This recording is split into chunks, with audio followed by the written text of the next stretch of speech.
Consider a straightforward scene. A jagged rock sails through the air and crashes into the display window of a small-town florist. A mischievous teenager darts away as the shop owner storms out, fuming at the sight of scattered petals and splintered glass. Soon, curious onlookers gather, peering at the chaos with a strange mix of dismay and intrigue. After a moment, whispers ripple through the group, hinting at a silver lining. Well, they muse, this mess will certainly keep the window fixer busy. The thought takes root and blossoms. How much does a new pane cost? Perhaps $75? That's a tidy sum to flow into someone's pocket. If glass never shattered, they reason, what would become of the window trade? The money, they imagine, will ripple outward. The fixer spends at the grocer at the hardware store, and so on, in an endless cascade of prosperity. By this logic, the reckless teen isn't a troublemaker, but a spark of economic vitality. Now, step back and look again. The onlookers aren't entirely wrong at first glance. This act of mischief does mean work for the window fixer, just as a storm keeps a roofer employed. The fixer isn't shedding tears over the news any more than a mechanic mourns a flat tire. But the florist?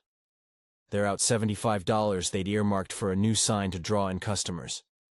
Instead of a gleaming window and a fresh advertisement, they're left with just the window.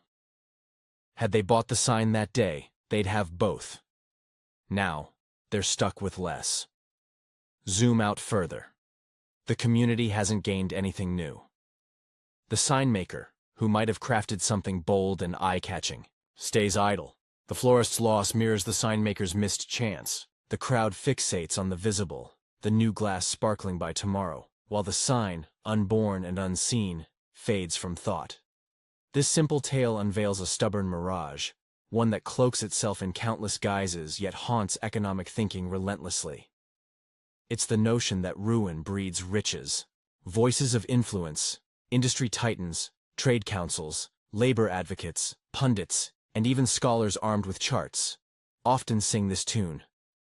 They point to grand calamities, like wars or disasters, and tally up the boons. Conflict, they claim, unleashes production marvels unattainable in peace. They tally homes flattened, cities erased, and goods unmade, each a promise of replacement work. In one land, they count the rubble to be rebuilt. In another, the backlog of unmet wants, worn-out shoes, outdated gadgets, delayed dreams. The numbers dazzle, suggesting a coming boom. Yet this is the same old illusion, puffed up and dressed anew. It tangles need with true demand. Destruction leaves gaping holes, needs aplenty, but need alone doesn't summon wealth. A parched desert craves water more than a lush valley, but only the valley can pay for it. Demand hinges on means, not just longing. And here's where the trap deepens. Some see means as mere stacks of cash, easily printed and piled high. Money churns out, prices climb, and people clutch bigger paychecks, feeling flush. But what can they buy when goods shrink? The wartime surge they praise often boils down to this sleight of hand. Numbers that glitter while real wealth withers. A peacetime flood of cash could mimic the trick, no cannons required. There's a kernel of truth in the pent-up demand story, just as the window fixer did get a job. Wreckage shifts focus. Builders thrive when homes collapse, factories hum to replace lost tools. But this isn't new abundance, it's a detour. Resources poured into rebuilding leave less for elsewhere. Every brick laid in haste is one less, for a school or a bridge. When the urgent gaps close, the balance shifts again, and yesterday's busy trades settle back. Total demand doesn't swell, it pivots, and often it shrinks outright. Why? Because creation and consumption are two faces of one coin. What people produce fuels what they can claim. A farmer's harvest buys a tractor, a factory's output buys grain. War's ruin slashes that output, and no amount of printed bills can conjure what's gone. Picture a nation razed flat, its cities dust, its workshops ash. Few would cheer the demand born of such loss. The poverty would scream louder than the opportunity. Yet the same logic applies to smaller wounds.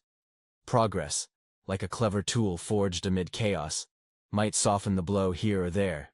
Inflation might fool some into feeling richer as prices soar. But the core truth holds. Devastation doesn't build prosperity, it scatters it.